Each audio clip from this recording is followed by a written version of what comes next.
Debout les damnés de la terre, debout les forçats de la faim. La raison donne dans son cratère, c'est l'éruption de la faim. Du passé, faisons table rase, foule esclave, debout, debout. Le monde va changer de base. Je me suis renseigné sur le Québec Oui, on et sait. le Niger hier. Ouais. Ah oui. Pourquoi tout le monde part au Canada étudier? Oui. Donc j'avais une tante qui a fait le Canada, elle m'a expliqué. Oui. Elle a fait Montréal. Oui. C'est Toronto, elle m'a dit. À Toronto. Ah, Toronto. Ouais. Voilà. Une belle sœur là. Et vous êtes renseigné, vous êtes venu à quelle conclusion? Quand je me suis renseigné, elle a dit que après la guerre du Biafra, le président Jori Hamani, le premier président du Niger, avait des problèmes avec la France et De Gaulle pour Biafra. Parce que le Biafra, c'est une guerre de sécession de la partie riche du Nigeria, qui est pétrolifère, qui fait la puissance du Nigeria, a voulu faire sécession. Et Jori, quand bien même c'est une colonie française, est le seul à dire non à De Gaulle, qu'on ne te soutient pas dans cette division d'un État voisin. Parce qu'en Afrique, ton voisin, c'est ton Dieu. Nous, on ne peut pas s'associer à cette entreprise de déstabilisation du Nigeria. Ensuite, De Gaulle est parti au Québec. Il a fait sa déclaration « Vive le Québec libre ». Ce que tu fais? Absolument. Vive le Québec libre. Comme ils ont des problèmes entre eux, la France et le Niger, par rapport à l'uranium et par rapport aux velléités impérialistes de la France sur les pays africains, cette nouvelle élite dirigeante a vu que la France veut les étouffer. Donc pour défier De Gaulle, lui, Jori, quand il a visité, il a cherché des partenaires. Il a pris le contre-pied de De Gaulle. Le Canada est un seul pays. Voilà, et le Canada a donné beaucoup de coopération au Niger. Et le financement de la route, première route de l'unité du Niger, est venu du Canada.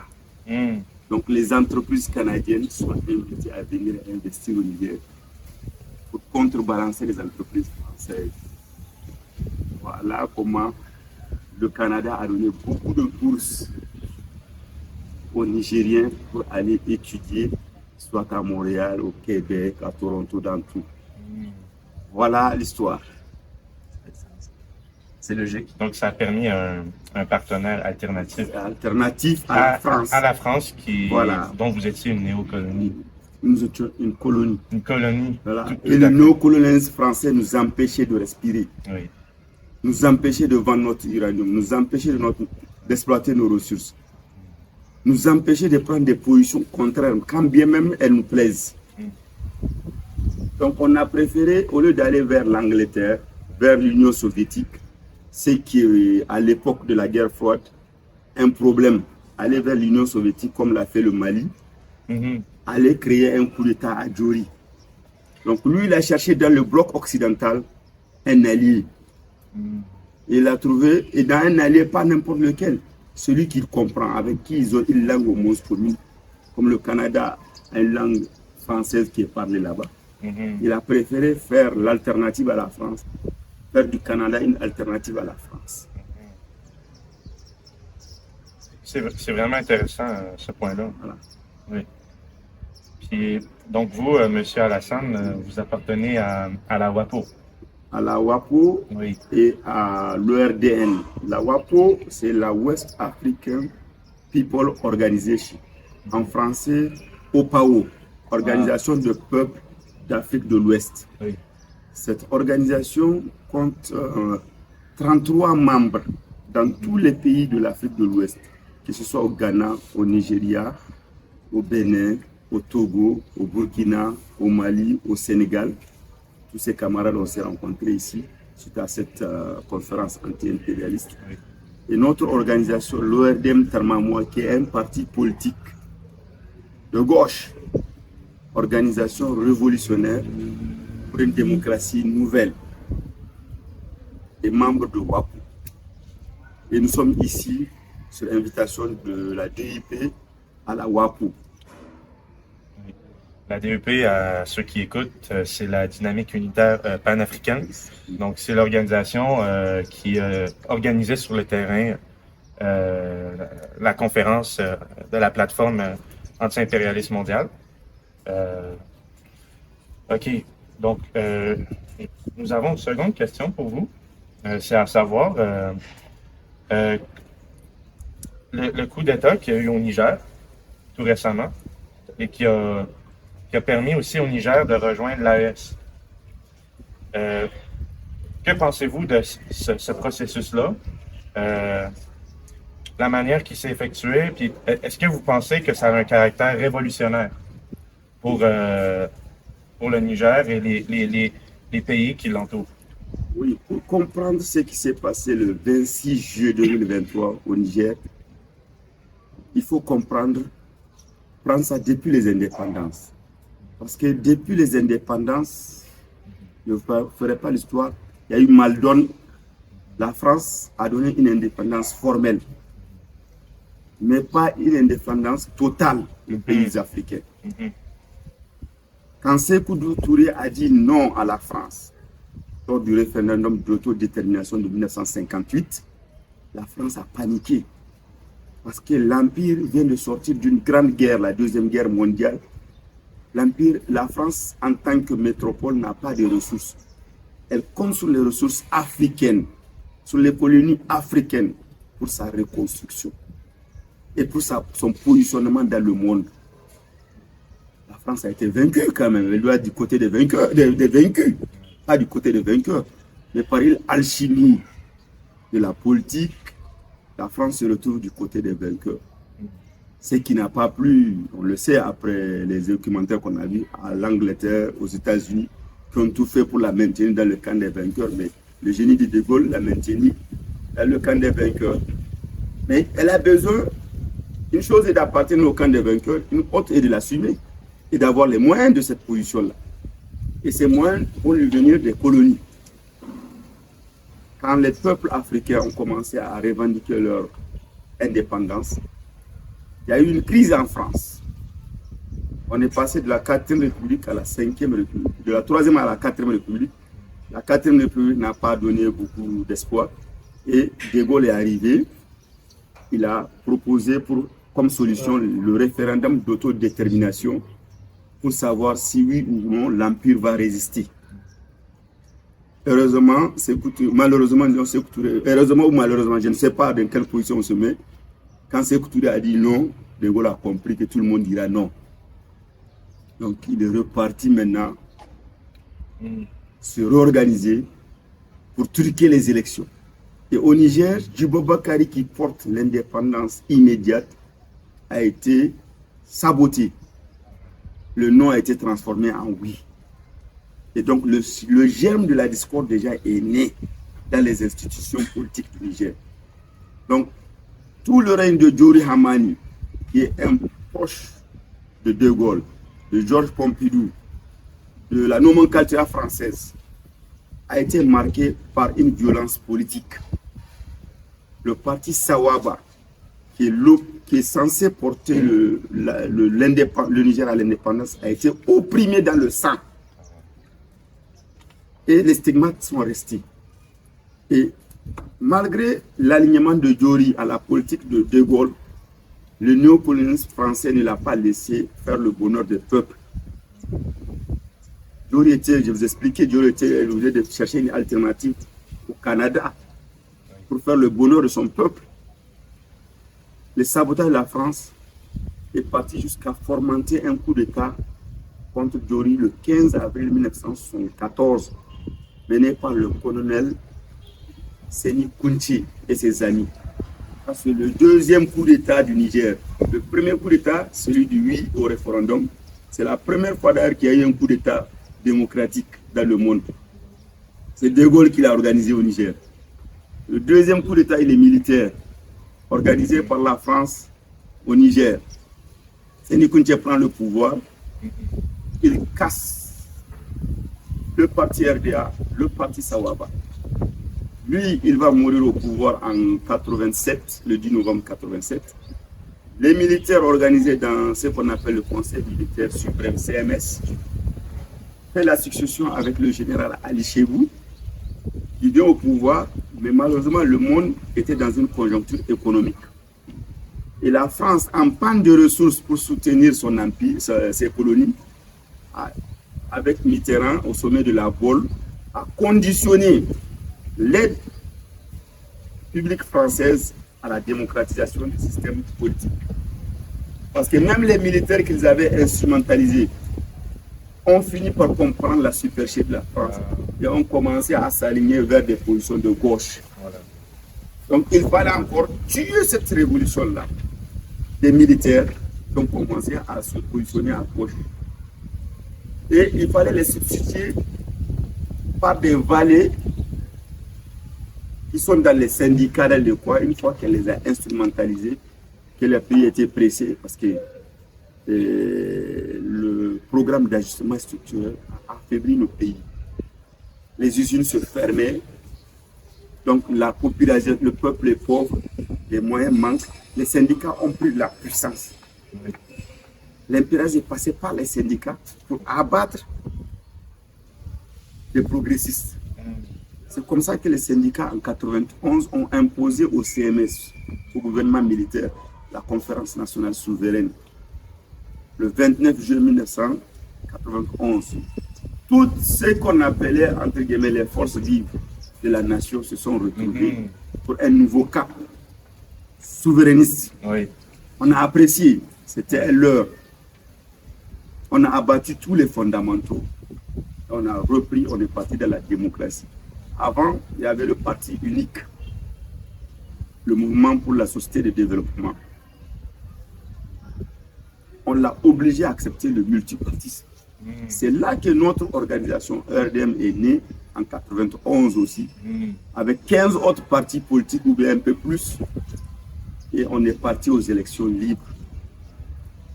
Et la CDS, la Convention démocratique sociale, a gagné les élections. Une coalition qu'on appelle la CFDR, à laquelle nous appartenions d'ailleurs, a pris le pouvoir en 1994. Malheureusement, comme je vous ai dit, que les mouvements sont traversés par l'impérialisme. Cette expérience de pouvoir a été chaotique. Elle a fini par une scission du bloc progressiste. Le Premier ministre et le président ne s'entendaient pas, on est rentré dans une cohabitation à la française. Baré Menassara, un militaire, est revenu au pouvoir. L'armée a repris son truc au civil. Lui aussi, il a voulu jouer les anti-impérialistes. Cuba était sous embargo. Baré a pris son avion, il est allé en Cuba pour montrer à l'impérialisme américain, on n'a pas peur. Kadhafi était sous embargo. Baré Menassara, pour briser l'embargo anti-impérialiste, disons, il est parti en Tripoli. Abattez mon avion si vous voulez. Nous, on brise l'embargo. Ça, c'est un patriote. Il est parti au Venezuela pour briser l'embargo encore. Tous les pays qui sont en conflit avec l'impérialisme américain, Baré va là-bas. L'impérialisme n'attend pas. Ils l'ont fait abattre par un compagnon. C'est comme ça que Wanké est arrivé au pouvoir. En quelle année? En 1999. Quand bien même l'impérialisme l'a aidé à prendre le pouvoir, elle ne l'a pas aidé à gérer le pouvoir. Lui aussi, il a fait 9 mois sans payer un salaire, sans payer une bourse d'études. Le pays était à terre. Donc, cette patate chaude-là, il faut la remettre au valet de l'impérialisme, qui sont les partis politiques. Ils étaient bien traversés par l'impérialisme. Il ne fallait pas que l'armée est traversée par un mouvement de gauche. Hmm. Il ne faut pas qu'elle garde le pouvoir. Donc, il faut enlever à l'armée toutes les substances de la gestion du pouvoir, et la substance économique. Hmm. Le pays était sous embargo, sous prétexte que c'est un coup d'État, c'est un régime, régime militaire. On n'aide pas les régimes militaires, mais c'est faux. C'est pour empêcher l'aile gauche de l'armée de diriger. Rapidement, Wanké, sachant la question économique primordiale dans un pays qui est le dernier du monde, il a rapidement organisé les élections. Pour les élections, ils ont donné l'argent. Hein. Mais pour les salaires, ils n'ont pas donné l'argent. Rapidement, on a eu l'argent pour faire les élections parce qu'il faut récupérer le pouvoir. C'est là que le Tandja Mamadou, de l'ancien parti unique, a pris le pouvoir. Lui, il a pensé que comme l'Occident aime la démocratie, il a voulu faire la démocratie réelle, la démocratie du pays, la vraie démocratie, donner le pouvoir au peuple. Il n'entreprend rien sans le peuple. Quand tu viens négocier quelque chose avec lui, il dit que ça c'est pour le peuple, je vais consulter le peuple. S'il est d'accord, on marche ensemble. Ça n'a pas plu à l'impérialisme français et occidental. Parce qu'il refuse de signer les APE. Il refuse de signer beaucoup d'accords que la Banque mondiale, le FMI lui amène. Tant que ça ne va pas dans le sens du peuple, Tandja refuse de signer. Donc, lui aussi, il ne plaît pas à leur agenda. Quand il a compris que tout son entourage même est infiltré par l'impérialisme, il a pris son destin en main.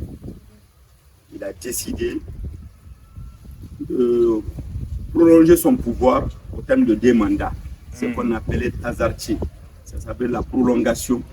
Parce qu'il estimait que tout ce qui est autour est pourri. Ça, c'est son jugement. Hein. Parce que son premier ministre, son président de l'Assemblée, tous mangeaient dans l'autre casserole. Quoi. Voilà. Le SGG du gouvernement même a rejoint une firme française à Areva. Quand il a décidé d'améliorer le coût de l'uranium, qu'on nous achetait à 40 000 francs, alors que sur le cours mondial, il est à 130 000 francs. Il a dit à la France, moi je veux que vous m'achetiez maintenant. Mon peuple est pauvre, il a faim, il y a la sécheresse qui sévit. L'eau manque dans les deux. Une femme peut se lever le matin. À 22 h, elle va partir au puits, elle reviendra qu'à 6 h du matin. Il me faut des puits. Il me faut de l'eau pour mon peuple, il me faut de l'alimentation, il me faut de la santé pour les peuples. Il avait un programme vraiment nationaliste pour le peuple. En quelle année? En quelle période? Vous prenez ça de 2005 à 2010. Okay. Il a compris qu'il est bloqué. Chaque fois que la Banque mondiale, le FMI viennent, les partenaires viennent, il fait il dit, voilà le programme que je promets au peuple, aidez-moi à le faire. Non, laisse ça. On va faire ça, on va faire ça, on va faire ça. On va t'apprendre à laver les mains. Il dit, mais nous, on n'a même pas d'eau. C'est ça. Avec quoi on va laver les mains? Voilà, ça c'est une anecdote qu'il a racontée lui-même. C'est du paternalisme impérialiste. Merci. Ça. Voilà ce sur quoi j'ai été élu. Aidez-moi à le dérouler. Les cases de santé, l'école, ok?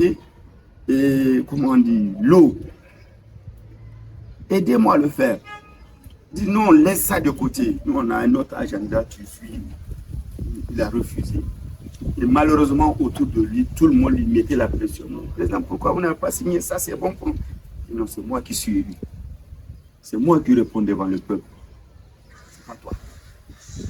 C'est moi qui ai pris des engagements devant le peuple et devant Dieu. Voilà ce que j'ai promis au peuple. On va strike ou bien tu bouges. Quand ils ont compris que l'homme est tout droit, certains ont commencé à donner des fuites. Il en était déçu de voir qu'il n'y a pas de relève. Et qu'il faille qu'il reste pour créer une relève. D'où ce besoin de prolongation que nous n'avons pas compris à l'époque. Hein, parce qu'on était obnubilés par la démocratie. Voilà. Et malheureusement, on l'a combattu dans cette démarche. Quand bien même il avait le meilleur programme social.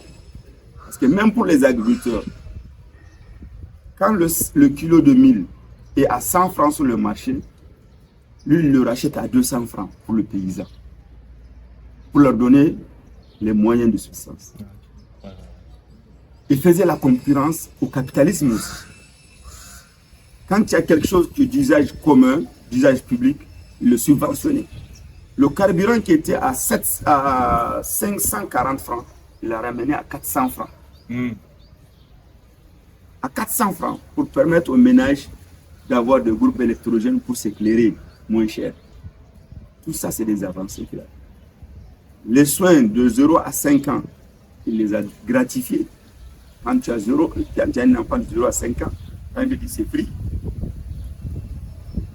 Malgré toutes ces avancées, tous les partis politiques, nous sommes coalisés, y compris le RDM, mais on n'a pas compris le mec. Il était en avance sur nous, c'est comme Sankara. Oui. On l'a combattu. Et il y a eu un coup d'État en 2010 de Salih Joubo. Lui aussi, il a été bloqué par l'impérialisme. Parce qu'il n'aime pas, ça ne se justifie pas au monde qu'un régime militaire perdure en Afrique de l'Ouest. Il fallait que lui aussi on le bloque rapidement. Quand bien même ils sont de gauche, pour qu'ils remettent le pouvoir au vrai valet cette fois-ci. Le vrai valet, c'est malheureusement, ça va se révéler un parti socialiste, le PNDS Tareya, le parti de Mahamadou Issoufou, de Bazoum Mohamed. Okay? Ce parti, c'est un parti animé par vraiment des gens qui étaient réellement des agitateurs quand ils étaient jeunes. En 72, Issoufou ont grévé et ils ont lapidé le président Georges Pompidou avec la tomate pour marquer leur désapprobation de l'impérialisme français. En 83, les Bazoum Mohamed ont fait la grève de l'université de Dakar, c'était les meneurs. Donc, suite aux différents échecs au Niger, on a pensé que c'est ceux qui avaient milité dans leur jeunesse, comme des vrais syndicalistes, comme des vrais hommes anti-impérialistes, peuvent faire la solution de façon démocratique. Donc en 2011, ils sont arrivés le 7 avril 2011, Mahamadou Issoufou est investi au pouvoir. Dans l'espoir général, tout le monde est d'accord, même l'opposition sait que c'est le dernier tournant. Malheureusement, le peuple a déchanté au bout d'un an. La corruption s'est multipliée par 10. Les passe-droits sont multipliés par 10. Le trafic d'influence s'est multiplié par 10. Pour avoir un stage, il faut connaître quelqu'un. Pour avoir un marché, il faut connaître quelqu'un. Vraiment, il y a eu beaucoup de recul. Il y a eu beaucoup de recul. Il y a eu beaucoup de corruption.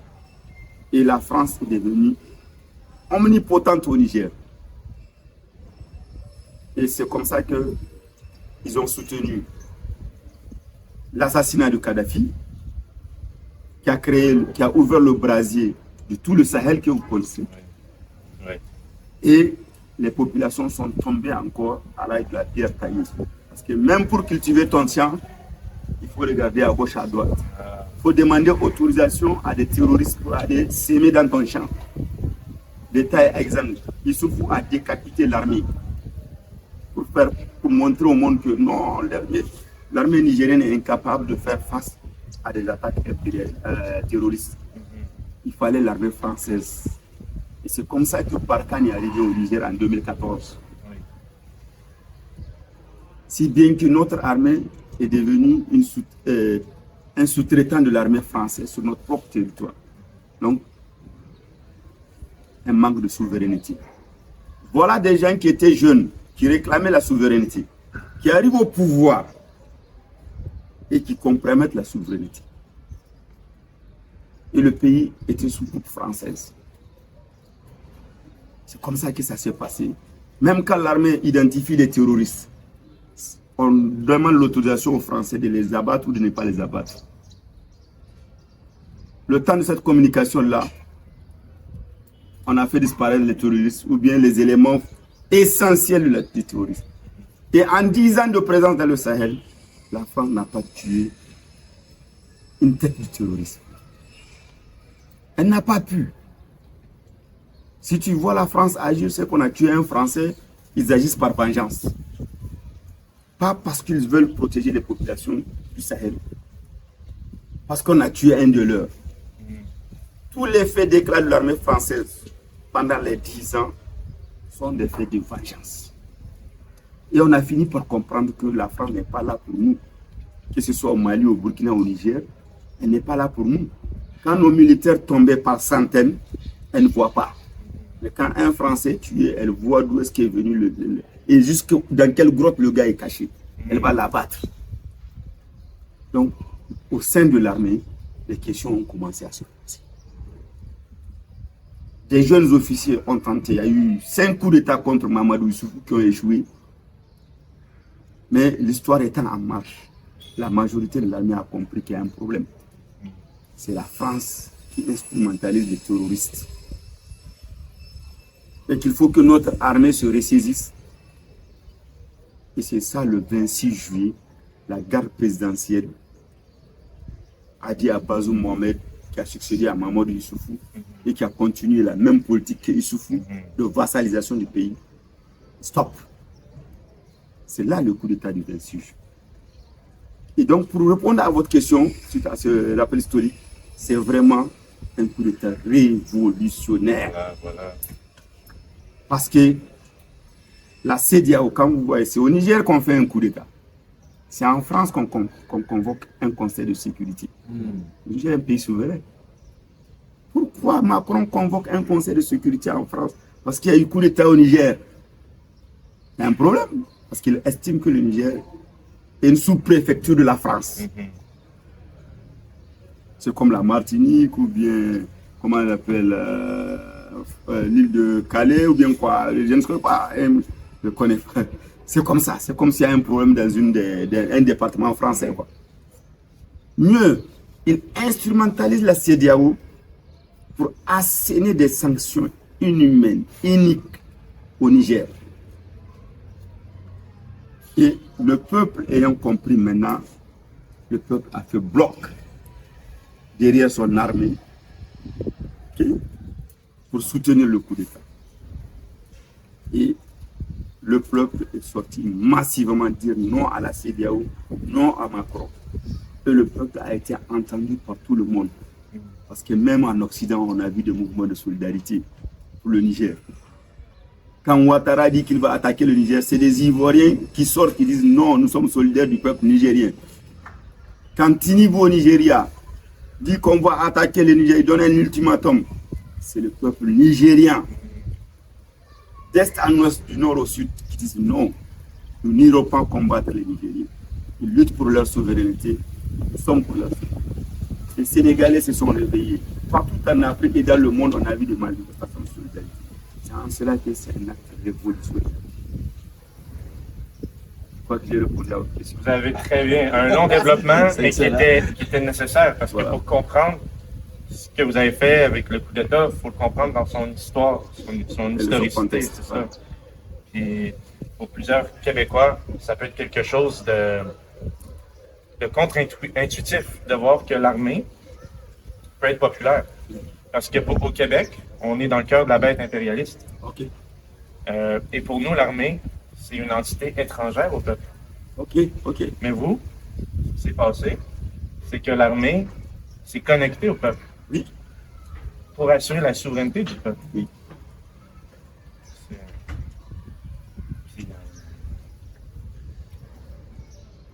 Donc voilà, c'est intéressant tout ça. Puis je voulais savoir, peut-être pour terminer, pour conclure, en quoi pour vous les intérêts, les idéaux plutôt, de Thomas Sankara ont influencé le peuple nigérien? Thomas Sankara, c'est une icône mondiale. Nous, très jeunes d'ailleurs, pour vous faire une anecdote, quand il y a les sommets de CEDEAO, les sommets de CEDEAO, les sommets du CILS, parce que nos pays sont dans des organisations régionales. Quand à Niamey a un sommet, tout le monde s'arrache le drapeau du Burkina Faso. Parce que ça s'appelait la Haute Volta. Et Sankara a dit non, ce nom-là ne nous dit rien dans notre terroir. On va s'appeler Burkina Faso. C'est une révolution de changer le nom. Donc Thomas Sankara, ses idéaux sont connus à travers le monde. Et très tôt, tous les Nigériens sont bercés aux idées de Thomas Sankara. Et avec l'échec de la démocratie, toute l'Afrique de l'Ouest ne vibrait qu'aux idéaux de Sankara. La jeunesse a vu que la démocratie n'a pas répondu à ses espoirs. La jeunesse mourait dans la Méditerranée. Personne ne s'offusquait que les Africains mouraient dans la Méditerranée. Parce qu'il n'y a pas d'espoir, il n'y a pas d'espoir. Donc on s'est réfugié dans les idéaux de Sankara. Et le terrorisme encore est venu nous conforter dans ces idéaux qu'il faut organiser le peuple. Le peuple seul est capable d'assurer sa défense. Sankara l'a vu 30 ans avant qu'il faut que le peuple assure lui-même sa sécurité. Indépendamment de l'armée, il faut que le peuple lui-même, organisé à travers des comités de défense, est le seul capable de se faire là. Le temps que l'armée vienne, vous avez pu au moins repousser l'adversaire. L'armée vient seulement en soutien. Donc, la crise du terrorisme, suite à la chute de Kadhafi, nous a ramenés aux idées de Sankara. Donc, on le disait aux démocrates, que non, donnez-nous les armes, organisez-nous, pour qu'on puisse se défendre. Parce que l'armée met 2 heures, 3 heures, manque de logistique, manque de moyens, manque de décision, comme je vais dire. Il faut attendre la France pour intervenir. Pendant ce temps-là, on mourait. On avait souhaité que les villages, les quartiers soient organisés en des comités de défense. Ne serait-ce que 10 personnes qui ont une arme, ils peuvent faire peur à des bandits qui viennent à moto. On ne nous a pas entendus. Et quand au Mali, les militaires ont pris le pouvoir, ils ont réorganisé l'armée. Ce que la France n'a pas pu faire en 10 ans, en une année, on a eu beaucoup d'avancées. On a infligé des défaites au terrorisme. La meneuse qui a pris au Mali a pris au Burkina Faso avec l'arrivée de Dadiba, aussi qu'on a espéré, alors que c'est un contre-feu que l'impérialisme a allumé là-bas. Après, on a compris que c'est un contre-feu allumé. Lui aussi, il n'a qu'à partir. C'est là que Ibrahim Traoré est arrivé, avec le soutien populaire. Si vous avez vu, le 30 septembre, la prise du pouvoir de Ibrahim Traoré, c'est une prise de pouvoir populaire. Voilà. Populaire, parce qu'on l'a accompagné de Ouaga 2000 à la radio, pour qu'il vienne faire ce speech. C'est tout le peuple qui est sorti. Et il a appliqué les idéaux de Sankara. Aussitôt, il a compris qu'il n'y a pas d'alternative. C'est du Sankara pour rien. Pour vaincre le terrorisme, il n'y a que du Sankara. Pendant ce temps-là, Bazoum Mohamed, un valet de la France, est en train de diaboliser ces deux régimes. Quand Ibrahim Traoré a décidé que le peuple s'organise en comité de défense et s'arme sur le contrôle de l'armée, il les a traités de milices. On a pris ça très mal. Parce que nos parents, à 40 km de Niamey, l'insécurité s'est vissée. Parce que le peuple n'est pas armé. Même avec des armes factices, les gens viennent, ils vous cambriolent, ils s'en vont. Ils violent vos femmes et vos enfants, ils s'en vont. Avec des armes factices. Et la diatribe contre le régime de Mali, contre le régime de Burkina Faso, a fait que le peuple en bas souhaitait un coup d'État. Et les erreurs de communication, ou bien la fougue de l'impérialisme de Bazoum Mohamed, est allé jusqu'à dire que nos armées sont moins aguerries que les terroristes. Comment quelqu'un qui a eu une formation pendant 20 ans et dans une organisation structurée, pendant toute une carrière, qui a fait une école militaire, qui a fait une école de guerre, école d'état-major, va être moins aguerri que quelqu'un qui a appris ça dans le tas, qui est à moto encore. Il faut vraiment avoir le cerveau lavé par l'impérialisme pour imaginer qu'une armée est moins aguerrie que les terroristes. Ça, c'est la goutte d'eau qui a débordé les vases. Et nous avons tous clamé le 26 juin. Et le sankarisme, c'est ce que nous sommes en train de vouloir implanter. D'où la création de l'AES. Voilà. D'où la sortie de la CEDEAO. D'où toutes ces avancées, ces décisions anti-impérialistes que les 3 gouvernements sont en train de prendre. D'où aux Nations Unies, notre rapprochement des positions de la Russie.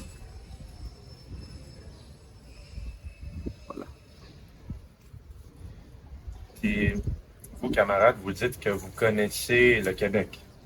Oui. Oui, Je ne connais pas, j'ai entendu parler. Vous avez entendu parler parce qu'on en avait parlé Oui. dans les coulisses un peu. Puis, avant qu'on termine cette entrevue, nous aimerions savoir, est-ce que vous avez un mot à partager à nos auditeurs québécois? Si, Oui.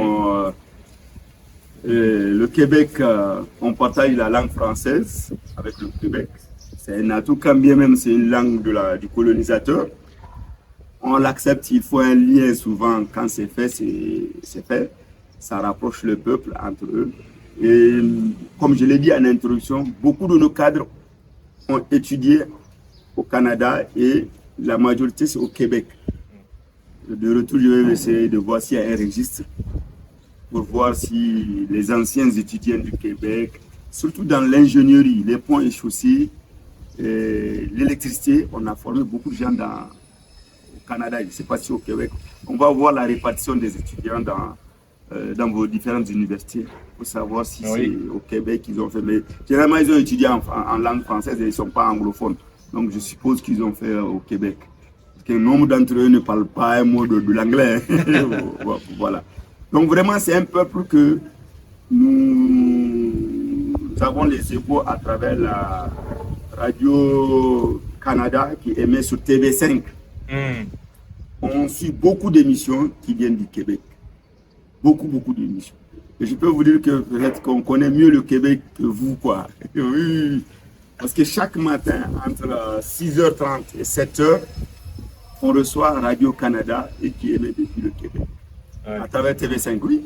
Ah ouais. C'est incroyable, c'est vraiment incroyable. Chaque matin, moi, c'est une émission Anne Sinclair. Je connais Anne Sinclair comme mes pipis. Oui.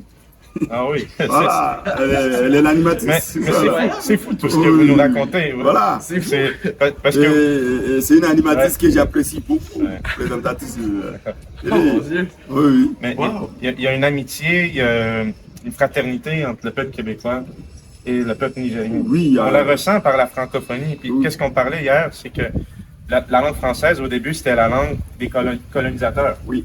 Mais aujourd'hui, le français, c'est la langue des révolutionnaires. Des révolutionnaires. Voilà.